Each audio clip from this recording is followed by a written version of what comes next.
Okay. Do you see that? Yes, and I do have a copy. Perfect. Okay. So what the students are being asked to do in Diagnostic Handbook 2 is to find 2 different research studies which describe a particular application of psychotherapy. So not medication or any other kind of treatment, psychotherapy. Understood. Applied to a group of study subjects who have a diagnosis that the student already knows that they're supposed to be writing about. So students are assigned different diagnoses.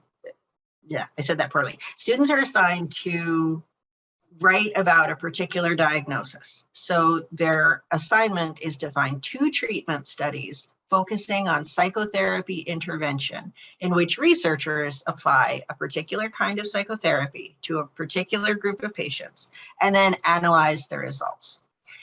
An added wrinkle is that they need to find these 2 studies because then they're going to compare them in their paper. And the studies need to be based on different kinds of therapy. So one study might be based on cognitive therapy, and then the other study might be based on animal-assisted therapy or play therapy, or a different kind of therapy than their first study. The other requirement is that the studies should be current, ideally no more than 7 years old, certainly no more than 10 years old. And I have a sample study that I'm going to just put up on my screen now, so that students can see. Just going to share my screen again. Okay, so here is a sample study in which a group therapy is applied to a group of young adults with anorexia. So it's a good choice because it comes, as we see here, from a peer-reviewed journal, the International Journal of Eating Disorders. It was published in 2019, so it's current. We see that it's a study, it's a pilot study of multifamily therapy. And then right here in the abstract, we can see that multifamily therapy was applied to 10 participants. And then, being a research study, the researchers analyzed the results. So this is the kind of study that I'm hoping the students will be able to find and then write about in their paper. So with that background, help us find those in the library. Okay, glad to do that. What I'm going to do is share my screen and we will go to the library homepage. One of my favorite places. It should be a favorite place. I think everyone needs to come every day and check out what we have. All right, so here we are at the library homepage. So hopefully students are already somewhat familiar with this. When we are looking for these kinds of studies, oftentimes we'll refer to these as empirical studies. So we are going to take a look at the databases. Oh, can I just interrupt you? Amy, I noticed there's a little pop-up that I see all the time on the screen, and it says, a librarian is online, do you need help? And so that's a really great resource. If the students are getting frustrated or they can't seem to find what they want, you actually mean that, right? When you say, do you need help? So what happens if you click chat now? All right. If you click chat now, and we really do want to help you, this is going to ask for your name, contact info. Please do give us your university email because legally that's the only way we're supposed to contact you, and what your question is, and then click start chat. We have St. Leo librarians on the chat from 8 in the morning until 10 in the evening most days. And our job as librarians is to help students. You are our first priority. So when you come on, we drop everything to help you. My rule of thumb for research is please never spend more than an hour trying to find whatever articles or research you need.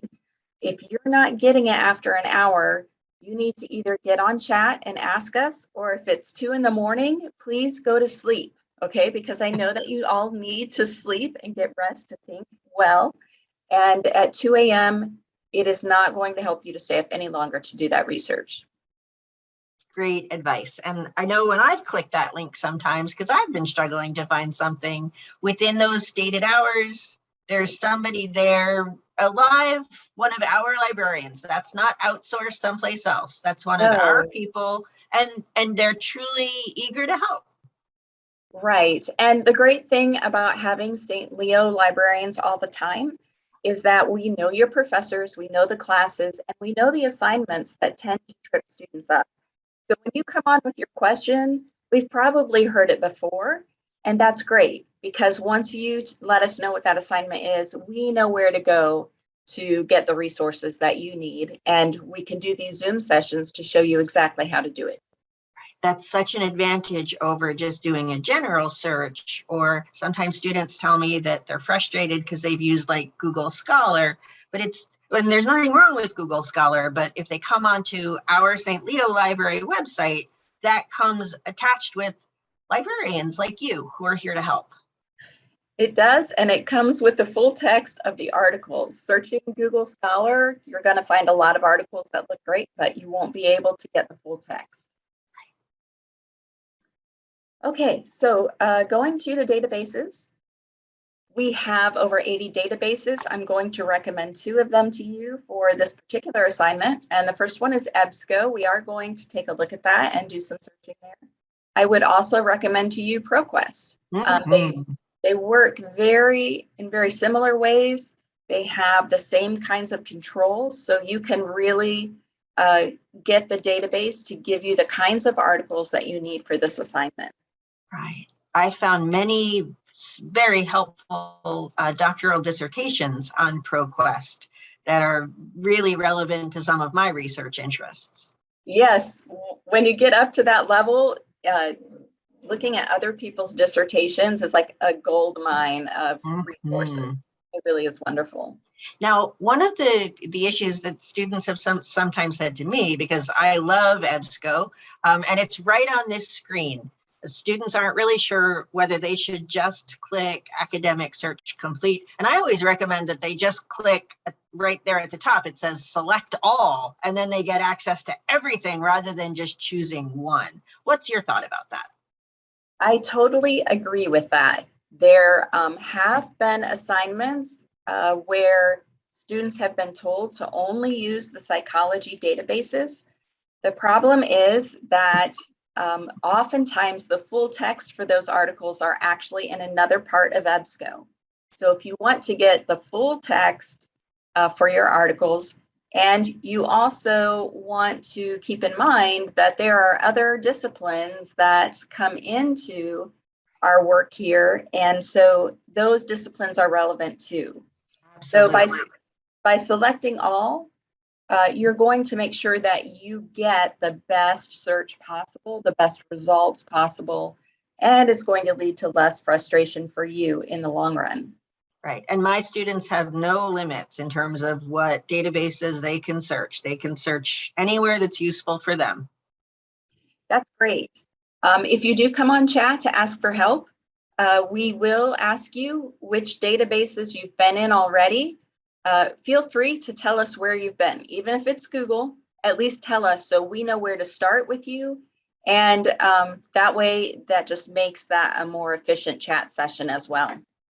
Amy, let me ask you, I know that, for instance, the Writing Center has some limits around how many times a student can get a writing session. Are there limits around how many times the students can access help from a librarian? No, there is no limit. And in fact, we actually enjoy getting repeat customers and getting to know you. So as you work with the librarians, feel free to, build those relationships with us. We're going to reciprocate. Also, I do want to point out a difference between the writing help that's offered in the CAVE and also what's offered here at the library. So the CAVE basically does kind of a one-shot thing. They're going to check your paper for grammar and things like that. they're not going to probably really try and work on that relationship aspect of it. We have 2 writing professors at the library, Angel and John David, and they are under writing support on the library homepage. And you can make appointments with them, multiple appointments through the semester. What's great about working with them, especially as you're working through your degree, is that you get to build that relationship with them. They get to know your writing style. And then we all have certain quirks in our writing that need to be fixed or adjusted. And they are very good at helping you recognize where you make the same mistake. Like I love to start every sentence with also for some reason. So, they break me of that in a very gentle way. By the time you leave, if you use them every time you have a writing assignment, you're going to be an excellent writer by the time you get out of here. Right. And so just like the writing professors they're not there to shame you or make you feel bad, but to help you be a better writer. And similarly, the students can expect that in librarians. No one's going to kind of give them the side eye for struggling with a search. That's why you're there, right? You want to help. It is. It's why we're here. And honestly, I have had several students call that they are doing their doctoral work at another university, but they did their undergrad at St. Leo, and the librarians were so helpful to them as undergrads that when they go off and they do their doctorate, they can't get those librarians at the big universities to help them. So they will call us and say, will you please help me, even though I'm not at St. Leo right now, but you guys were so great when I was there. Mm-hmm. And we will go ahead and help them. We really don't mind other people from outside of St. Leo asking questions if they have true questions and they're respectful. So we do want to help, and we do go the extra mile. It's a beautiful story. Thank you. So here we are at the search page. This is always very exciting because we're about to go spelunking to find new information. That's right. And I would just encourage you to remember that your first search is not going to be your last search. Searching is a process. And so as we do the searching, you'll see that there are different ways we tweak it in order to continue getting more focused results and better results. All right, since we're looking at anorexia, right? Mm-hmm. Yeah, that would be a good disorder in general to search. Although, students would then, of course, substitute whatever disorder they're writing about. We're just using anorexia as an example. Right. So I'm going to keep this general to start with. So you'll see that we're just doing a very basic search here. I have not narrowed it in any way. And here in EBSCO, we have 51,000 items that match your search. Now, that's way too many. We don't have enough time to read all of those. So this is where we start working on the left side of the screen to narrow down the results and make them as helpful as possible for you, okay? So the first thing is to make, limit it to full text. So this means that every article will have the full text on the computer. You don't have to come to the library. You don't have to do interlibrary loan to request it from another library. Everything will be right here. Now you'll notice that there are some ebooks in this list, and those are not going to be appropriate for this particular assignment, all right? So the next way to limit this is to limit it to peer-reviewed. This means that other experts in the field have looked at the journal article as it was written, and they decide if it's good enough to go in that journal. When we click on peer-reviewed, that's going to limit it to only those very scholarly peer-reviewed articles. So that's exactly what we're looking for, yes. Yes, it's a much higher quality of research. And that's also why you can't find it for free on Google, is because people have put money into this and they want money back out. The library has paid for these articles for you. Please never pay for an article. If you see an article you want, you can't figure out how to get it, again, come on to chat and ask us. We will find it for you for free. Great. Now, we are down to 17,000. That's much better than 51,000. Still too many.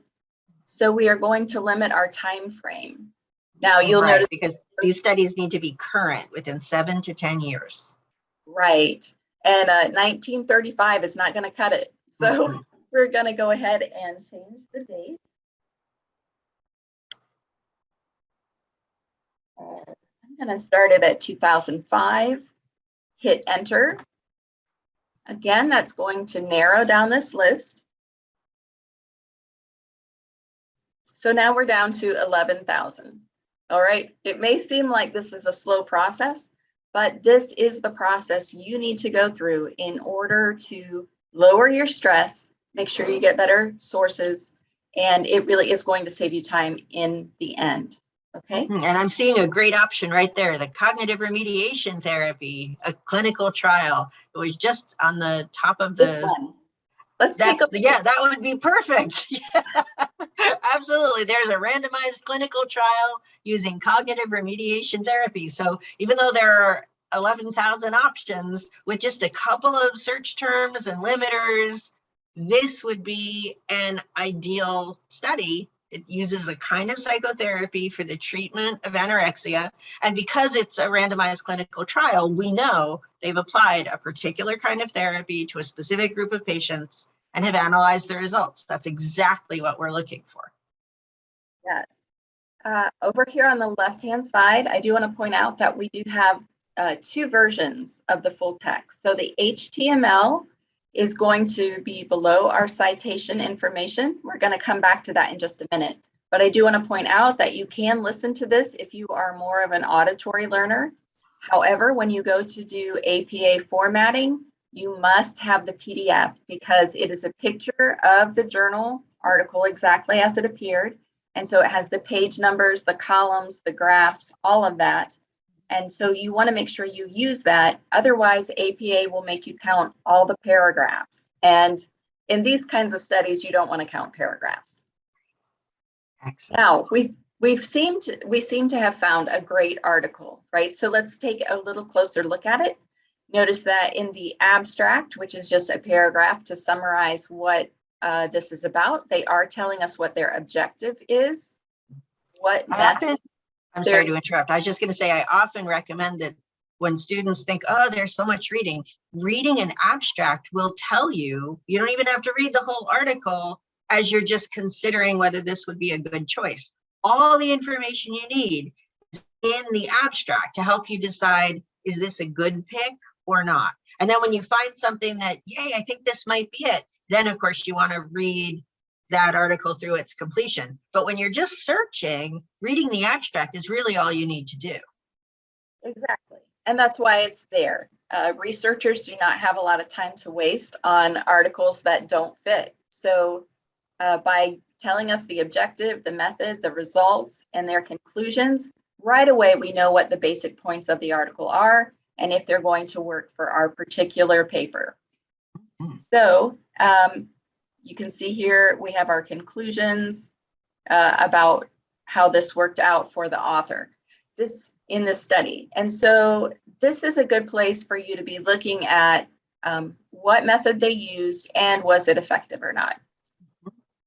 Okay, now going back up here, if this works for us and we go, wow, now I just wish I had more articles like this, right? And especially for some assignments, you need more than 2. The best way to do that is to take a look at our subject headings. Now, when we did our search for anorexia, we were just using a keyword search. So if that appeared anywhere in the abstract, the article, it could be a little side note, it's going to bring it up. But when we choose it as a subject heading, that means the article is totally focused on that issue or that subject. So we know anorexia is the primary thing that this article is about. We can also look at the other subject headings here. So notice randomized clinical trials. Okay, if this is what you're looking for, you can actually click on that and use that as a subject heading. Also, we have cognitive remediation. That may be part of the type of therapy that you want to examine. And notice that we do have treatment by itself, and then we have a certain kind of treatment here. So this gives us other ways to continue to focus it down because we still are around 11,000 articles. To just show you how this would work, let's say that I do click on randomized clinical trials.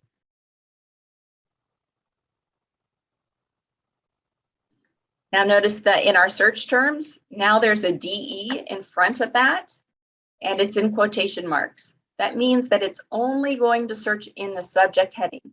So if it's just a random thought in one paragraph, not going to come up.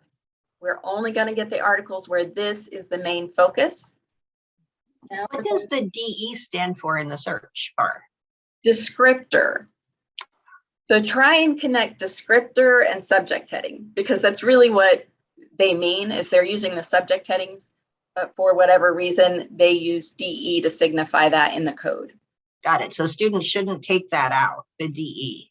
No, don't take it out. It will totally change your search. Good question.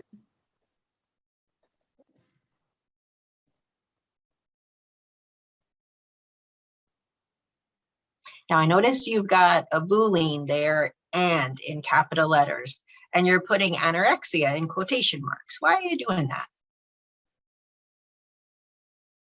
Good question. So the reason I have the word and in caps here is because I am not searching for the word and. This is acting as a computer command for EBSCO. So I'm telling it, I want articles that have that descriptor or subject heading of randomized clinical trials. I want that to be the center focus. And I want the other topic to be anorexia, because I want these two things, but I don't need them right together. The word and is saying as long as randomized clinical trials is in the subject heading and anorexia nervosa is there, then it's going to bring up those articles. Anything where it's just not the focus, those aren't going to come up. Now, it's important to notice that whenever you do a new search like that, it is going to drop all your limiters. Constantly watch that, because those limiters are important, as we saw earlier. And so we want to make sure that they're here. Now, this is a good example of where we have possibly made the search too specific. So we do have the article that we just looked at. This is a medication, so not something that we want to look at. Right. And then this one. Now that's interesting, because a randomized trial using family-based therapy might very well work for us. It turns out that avoidant restricted food intake disorder is different from anorexia, and this student is writing specifically about anorexia nervosa. But this type of study, if it had been using family-based treatment for anorexia nervosa, that could have been a great choice. In fact, this is though relating to a different diagnosis, so it's not going to be good for us. Excellent. So when you hit this point, do not be discouraged. Okay, what this means is we just narrowed it down too much. And probably the issue here is going to be that we used randomized clinical trials as our subject, our DE subject heading, and not anorexia. So if I flip it, we might get different results. So let's try that. I'm going to click on the title of this article because we know this is the one that we really liked. We'd like to find something similar. So when we look at the subject headings, I had clicked on this to restart a new search. This time I'm going to go this way. And this is where knowing the difference between keywords and subject headings is important as an advanced researcher.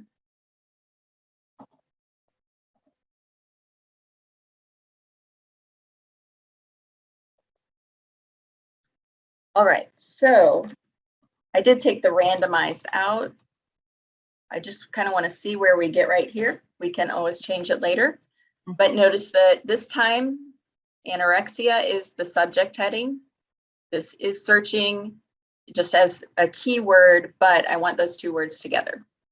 And this process of playing around with various keywords is a normal part of research, right? This doesn't mean that we're doing anything wrong or we don't know what we're doing. This is an ordinary part of the research process, isn't it? It absolutely is. And in the librarian frameworks that we use for information literacy, it's actually one of our main frameworks, which is that searching as strategic research, because we never know what results are going to get the best articles until we get in there and try it. And every discipline is different. So every time you approach a new topic, even if it's still within the same discipline, you're going to find that there are different words that you need to use, and that's totally normal. Hold on a minute, because I have to shut this off. Okay, sorry about the beeping. No worries. Okay, so right now we have 36,000. Remember that it has removed our limiters, right? But you can see that's a lot more. When we did it the other way, we had 3 results and I had not even limited it to full text or the year. Right. So we're in a better place here. Now we're going to do full text.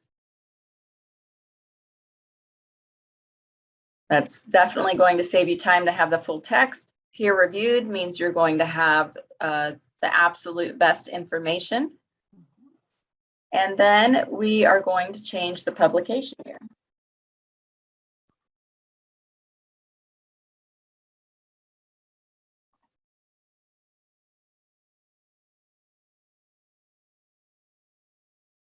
Now we're down to 9,000. Oh, it dropped our. This will happen where, for whatever reason, it decides to drop something.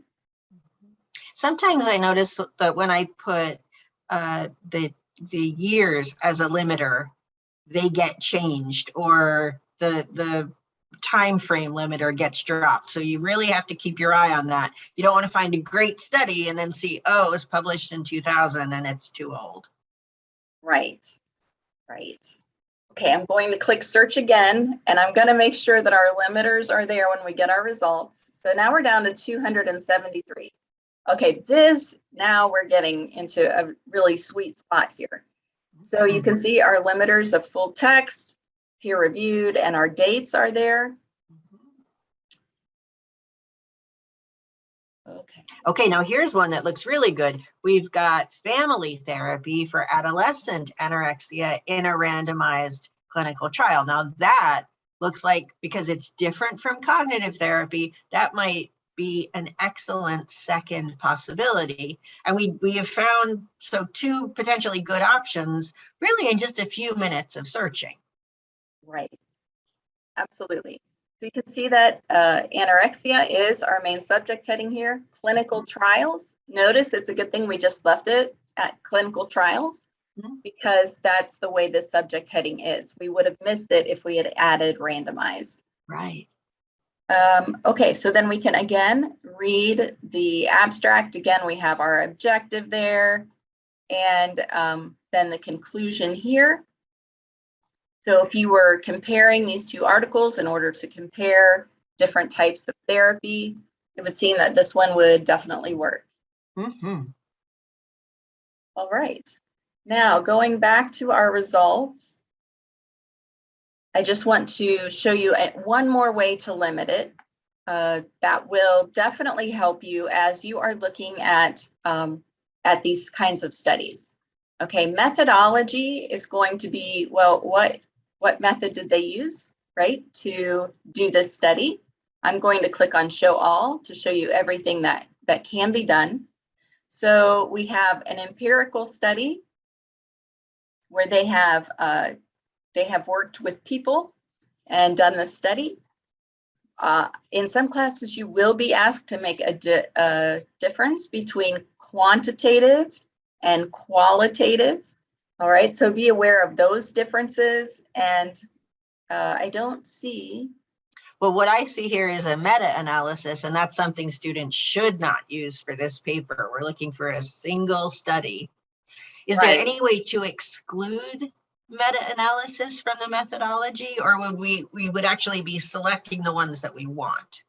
We select the ones that we want. Got it. So now if you go into ProQuest, you can exclude, you'll have that choice of either to include or exclude. Got it. In EBSCO, they only give you options to include. Understood. So here we would include anything other than lit review or single case study or meta-analysis, because those are the things we don't want. Right. So make sure you don't choose those, and you will be in good shape there. Okay, so that's another way to narrow that down. Then test and measures. In some classes, you'll be asked to look for what kind of instrument did they use to evaluate the people in the study. So you can see here that we have an eating disorder examination. There's the Beck Depression Inventory. These are tools that are used across the discipline to figure out where our people are as far as their level of depression, how strong that eating disorder is, etc. And so sometimes it can be interesting to compare different tools and see how they helped the researchers as they maybe chose the people that were going to be in the study or things like that. Notice here, if we were doing that family therapy, there is a family environment scale. The hit count, though, is very small. So you can see that we're only getting 1 or 2. See up here, this one is 10. So when you're looking for test and measures, that's going to really narrow it down. But for some classes, that is relevant. All right. Now, once we have found something that we're like, yes, I want to use this. I'm just trying to find a good one for us to look at. Let's just take a look at this one. Okay, so once you have found the article, how do you get it, right? You can save it to Google Drive if you have a personal Google Drive account. You can print it either here at the library or in your own home. What I recommend to most students is that you email it to yourself. And there are some reasons for doing this. It's going to save you time. I do recommend that you use your St. Leo email account because you probably don't have any junk mail coming in there yet. So it's just nice to know that you are sending all your research into your St. Leo account, and you're going to know that it's all there in that email account. Notice that it will send you the full text in both formats if there is 2 formats. If it's only PDF, then that's what it's going to send you, but it will send, in this case, HTML and PDF. What you want to change, though, is the standard field. So we want to change that to citation format. Now, this citation is not going to be perfect, but we can choose APA 7th edition, and it's easier to fix mistakes in these citations than it is to create them from scratch, right? So that's definitely going to save you time. You would click send, and that's going to give you then a message that it has been sent to your email. Now, to take a look at that citation, I'm going to click on this gold piece of paper that says cite. You can see here are the different citation styles that EBSCO will attempt to do. In good APA style, we have the author's last name, first initial to get rid of gender bias. Please remember that you use the ampersand before the last author. Okay, don't spell out the word and, use the symbol. Our year is in parentheses and your period is outside the parentheses here. Title of the article is one place where EBSCO tends to mess up. It did get it right this time, but be aware that's a constant issue. So this is done correctly where the first word starts with a capital letter. So it's sentence case basically. And then whenever we have punctuation, usually it's a colon, but in this case, a hyphen, we start, the next letter is capitalized. So then we have our randomized clinical trial, end with the period. The journal title is done in a completely different format. So all the big words start with a capital letter and they are in italics. This is called title case. Notice that we use a comma at the end of this, not a period. The volume number is in italics. The issue number is not in italics, but it is in parentheses with a comma outside the parentheses. Make sure that you have a page number range. Once in a while, EBSCO will only give you the first page number. Then it's your responsibility to go look at that PDF and figure out how many pages is it really and what's the last page number. Under no circumstances should students assume that just because the citation came from EBSCO or any place else, oh, it's just right. You know, ultimately, the responsibility rests with the student to make sure it's right, because even really, really good citation generators like Zotero, or in this case, EBSCO, they are not perfect. They make mistakes. They really do. And you'll see with EBSCO, this last mistake is constant. There's really no way for us to fix this, but you can see that what we have is the DOI as a URL, which is required for the new APA. However, there's a lot of stuff in the middle of this, including St. Leo, that does not need to be there. It will be marked incorrect if you leave it like that. So I'm going to put this up here in the address bar so you can see how I'm going to edit it. First of all, we are going to delete all this stuff in the middle. Please remember always, I don't care which database you are in or where you got it from, it should be doi.org/ with nothing else in there. Anything about St. Leo, if there's a DX in there, and I do see that fairly frequently in other databases, take the DX out. It should only be doi.org/ and then whatever the DOI is. Notice that this DOI has sup at the end because this was a supplemental issue. All right, so never change whatever the DOI number is, just change what's here in the DOI part. Because a DOI is completely unique to that specific article. It's like somebody's social security number. It's unique to them. It is. And the reason for that is because the idea behind a DOI was that you would be able to click on it and go straight to the full text. And it does take you straight to the full text, but it takes it to you to the publisher site, and they're going to ask you to pay for it. So again, please never pay for a journal article. No matter how good it looks, come to us through the chat or send us an email, and we will be glad to get that for free for you. Okay, you're going to have to wait a day or two, but we will get it for you for free.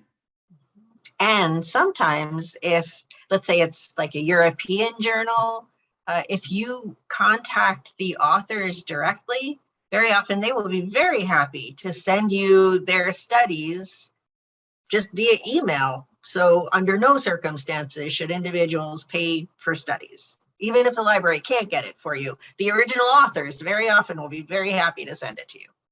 Yes, and I know some of you students are going, oh, I don't believe that.